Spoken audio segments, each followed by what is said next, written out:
જય ગો માતા, જય ગોપાલ.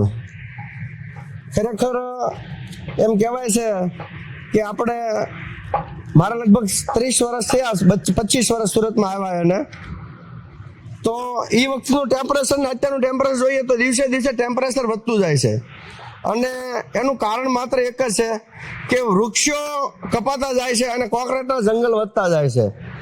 અને ખરેખર જ્યારે વાત કરીએ આગામી તહેવાર એટલે હોળીનો તહેવાર, અને એમાં ઘણા બધા વૃક્ષોનું નિકંદન કાઢી અને હોળીનો તહેવાર ઉજવવામાં આવે છે, એ ખરેખર આપણી ભારતીય પરંપરા નથી.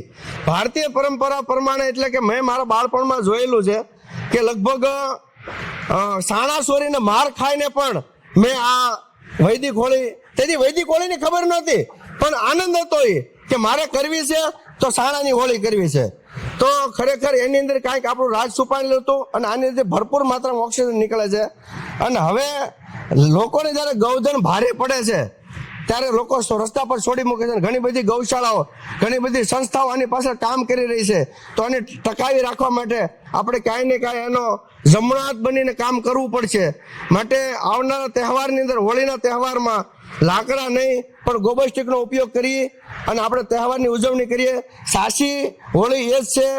માટે આપણે ફરી એકવાર રિક્વેસ્ટ છે કે લાકડા નહીં, કેમ કે લાકડા ઊભા હશે, વૃક્ષ ઊભું હશે તો એ ઓક્સિજન આપશે, અને આ સળગ છે તો ઓક્સિજન આપશે.